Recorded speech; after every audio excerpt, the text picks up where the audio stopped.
Alright all, today we're back with another episode of the GameBoy Grand Prix, number 5 this time, so again it's another DMG. I apologise for all the DMGs, we'll get past them soon, I promise. Anyway, yeah, so this is number 5, so based on my childish scrolling handwriting, start and select no working, needs a new shell, and volume no working. That's interesting. So normally what you find with if it's a button not working or the volume not working or the power button not working, you tend to find that is normally due to basically dirty contacts or something stuck in the system. It needs a good clean out basically. As you can tell, the shell's a bit yellow to say the least. It's got a few scratches and marks, and although we could give it a clean, we're not going to do that. We're going to give it a nice shell that I've got hidden off screen over there that we're going to put it on. But first we're going to get this open, get the insides clean up, see if we can fix these issues. I'm going to quickly actually test that we're still working, if I can get the contrast right. Oh, did that not turn on? Did that just... Oh, there we go. Oh, ooh, interesting. What the heck's going on there? Is that just the battery contacts not sealing properly? Okay, one last try.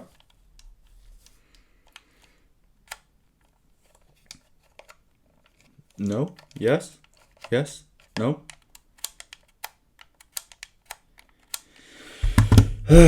Is this a case of dead batteries? Back in a tick.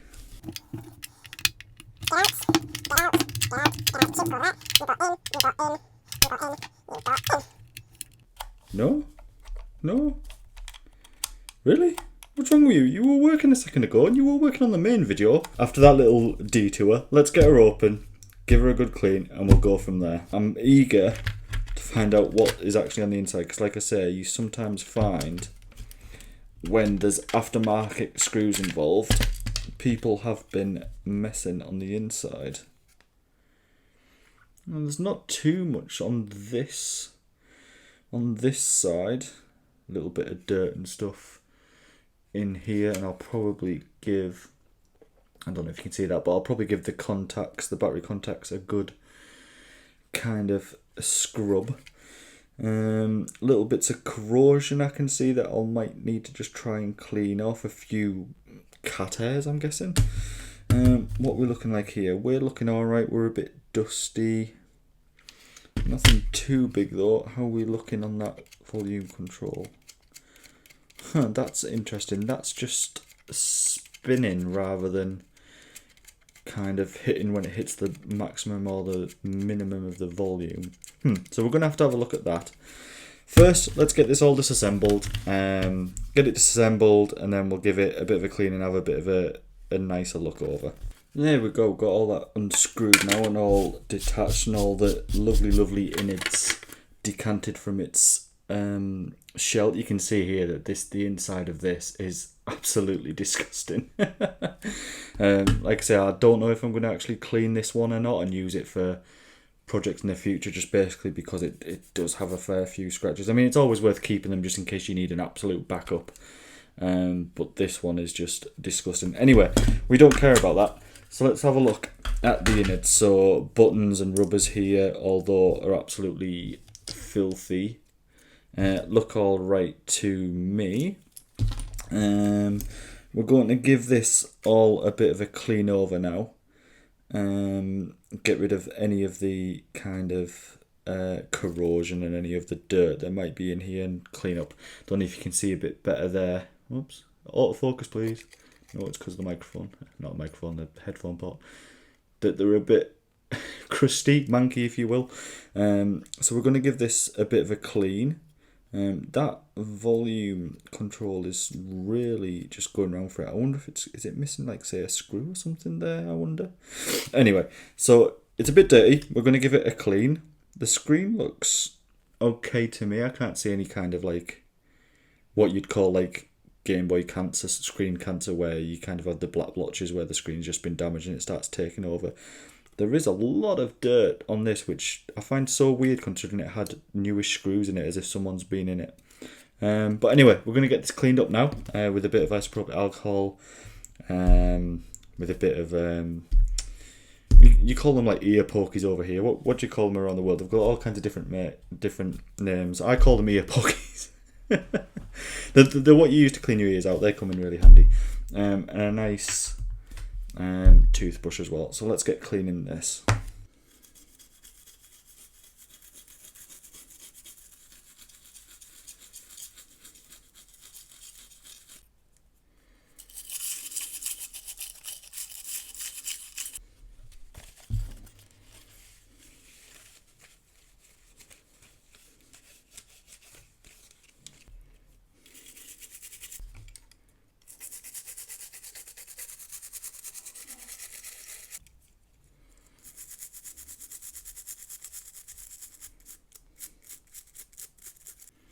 Okay, so what actually started happening as I started cleaning some of the rubbers, because I always like to reuse them where I can.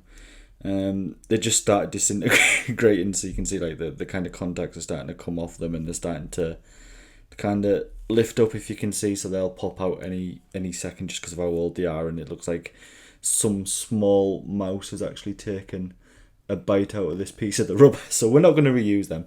Luckily, I've got some in spare. So we're going to use brand new rubbers instead. Like I said, I normally try to use the ones that are already in there, because when you've got like a normal shell, no one really sees them, and if they're good, they're good. But even the buttons themselves, I mean, I will wash these later on and I'll use them in a future project for something. But these buttons, I mean, I tried to wash this one with just a bit of alcohol and a bit of rub, and it is absolutely disgusting. So we're not going to reuse them. We're not going to clean them right now. We're not going to reuse the rubbers. We're going to stick brand new ones in it. So plan from now, let's get this lovely new Retro 6 shell. We're going to start semi-assembling it, and then rather than completely screw everything back in and having it all tight and everything, what we're going to do is we are going to just put it together partially so we can check so we can check that it's all working, and if it was the contacts on the old Game Boy or any kind of that kind of nanigans. So as you can see, a nice lovely matte black shell. I've got a little bit of a theme going on here. I like to put a theme on all kind of my Game Boys, like even if no one's put an order in for a specific themed or styled Game Boy, I like to just kind of apply themes to the ones I do. And I've kind of got a thing going here, but I'll explain that later.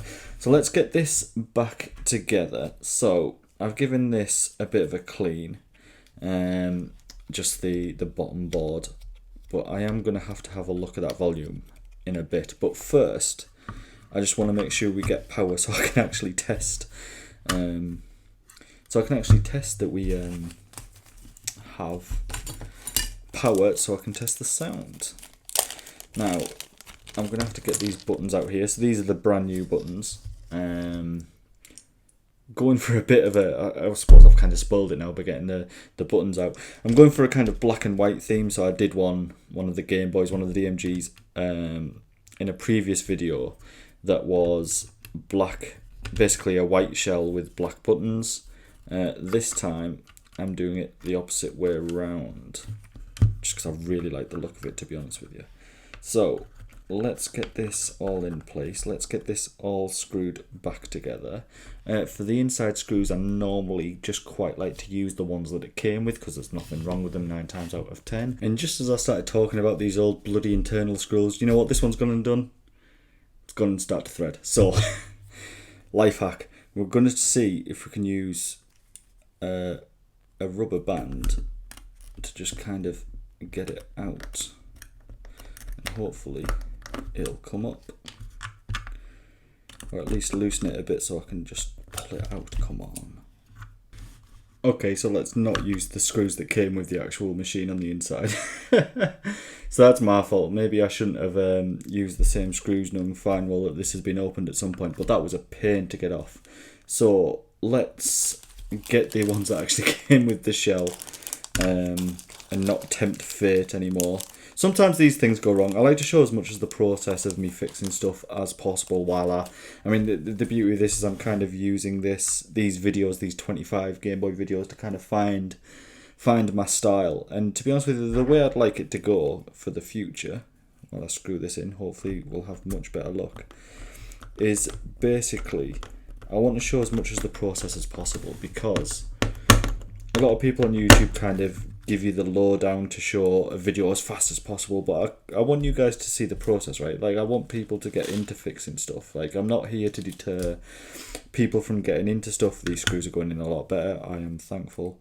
You know, I kind of want to show as much as possible, because what you don't see in a lot of these Game Boy videos where people fix stuff, or even console videos, fixing up consoles, fixing up anything, fixing up phones or that, there's always things that go wrong. A lot of people do show it nowadays, but a lot of people still don't, and things do go wrong. I mean, you know, I'm not a professional at fixing Game Boys. I don't know if there's many people that fully could be. You know, you come across all kinds of things. You come across things you've never seen before.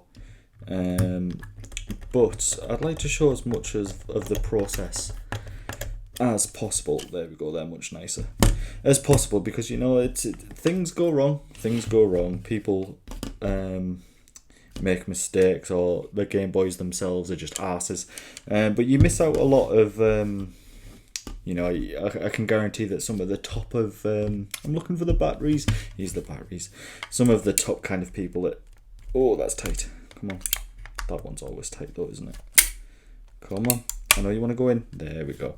The people that, who are always really good people on YouTube who kind of like show you how to do things, I'm all absolutely for it. But some people just take out the things that go wrong. Not everything goes right with these kind of machines. Oh, I'm going to stick the nice back on there. Oh, that's better. Yeah, so not much of a rant, I suppose, but a little talking. There's nothing wrong with a little talking. Anyway, so what we're going to do is we're going to see if putting them batteries in and fixing the screen back on is going to work. This is good. Yeah, there we go. Oh, great. So we've got a little bit of vertical line, of course, and there's literally just one. I don't suppose if pressing on it is going to bring it back to life. There you go. Don't even need the soldering iron. Yeah, so at least we've got the power now. Wait a minute, was that sound?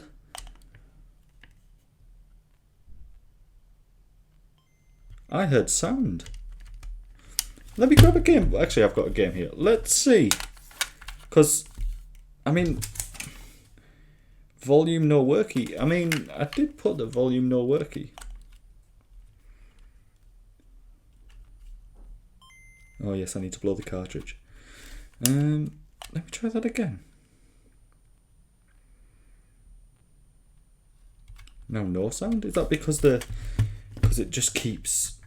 volume control just keeps spinning?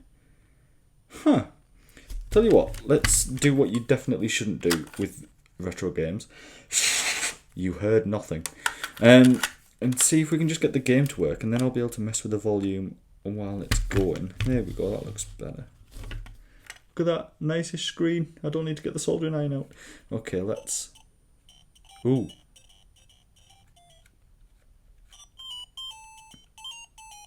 So there is sound, but the volume control is just freaking out. Interesting. Huh. Let's try and see if we can find out what's wrong with this.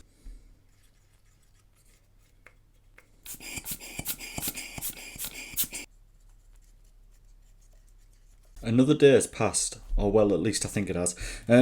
Hopefully I'm wiser for it. But anyway, so I had to take a bit of a break to realise and have a think what to do with this volume wheel. Now, I had to think of it overnight, kind of had a look at a few things online, and most people just recommend you change the volume wheel. So just a bit of soldering just to kind of solder these two bits off here, on there, and then solder these. And it sounded like a bit of a faff for something that was semi-working. So what I did is I decided to have a go. I don't know if you can see it too well. Come on, focus, thank you. Yeah, right there. it looks a little damaged. Now, it is a little damaged, but what I've done is, what I realised what was happening was the wheel was kind of coming above, so it wasn't able to clip onto the kind of the min and the max of what I think how it works. So what I've done is I screwed a little tiny screw, one of these ones that actually came with the shell. If I can get one out. Sorry, headphone users. Come on. Yeah, so one of these really tiny pointed screws, and just screwed straight into the wheel, and I think that's kind of opened the gap. And now there's a lot more resistance.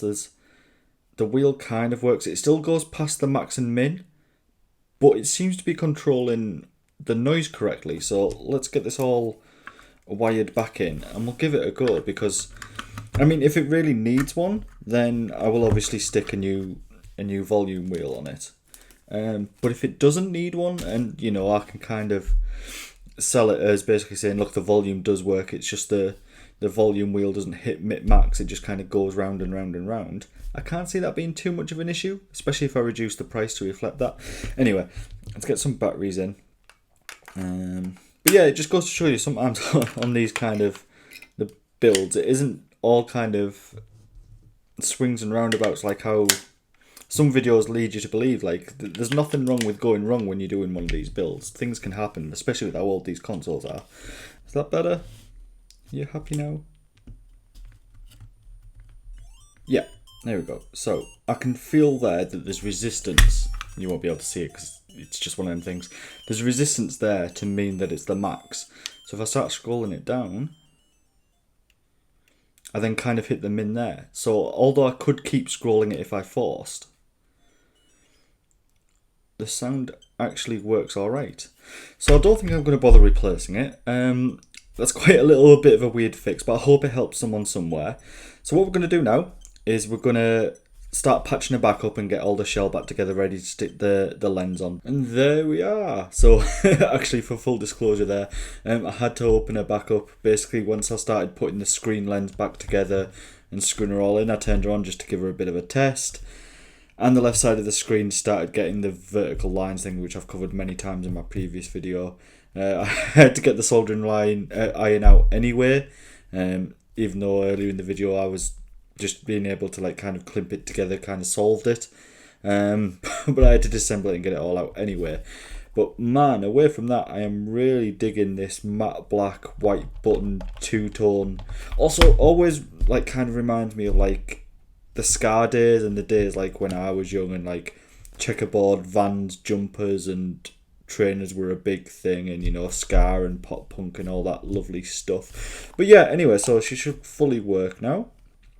A nice looking screen. It all works. Let's try some buttons. Let's try ball. Let's go here and see if start and select work. Oh, they do. Well, start works, but select I don't think does anything in this game. But I'm pretty sure if start works, then select works. Either way, I'll be giving it a test later before it goes on sale. Now let's talk about that beautiful thing called money. So what I like to do at the end of these videos is I like to give a rundown of what this costs to buy and what I'll probably sell it for, and be kind of as opaque as possible. So basically the Game Boy itself, to have it before I did anything to it, was 20 quid. I bought all 25 of these Game Boys in this series for 500 quid for the lot. Works out 20 quid a Game Boy each. Now the shell costs £6.59, so it's a little bit pricier for this one compared to some of the others, but it is such a nice shell. It's so nice, it's so good, it feels great in the hand, and I mean it attracts fingerprints like something that collects a lot of fingerprints, but you know, it's a really nice looking feeling shell. Buttons £2.23, so buttons being these and these. The shell lens, the glass lens, sorry, £4.12. That cost. Plus there was also the rubbers I bought for this that needed replacing because the other ones were falling apart, which feel really good actually. They cost £2.29, bringing the total cost to about £35.94, so a little bit pricier than some of our other ones that I've done, but again, based on kind of what the market's like at this current time of recording, a DMG in a goodish condition can go anywhere between 50 to 70 quid depending on how much someone likes it and depending on how the market fluctuates. So yeah, I'm actually really happy with this build. Again, it was another Game Boy that had a lot of troubles on the way, and it's quite nice that in this series I found a lot of I seem to be covering a lot of different broken things, if that makes sense. So for example, the volume wheel in here is something I've not really come across before. We keep constantly getting the vertical lines issue, which in fact just happens to be a thing for these old Game Boys. But yeah, I'm really happy with this build. I hope you enjoyed the video. Thank you for sticking around if you watched it all. Feel free to comment and subscribe if you've got any kind of questions, or if I can help at all. And I'll see you again soon.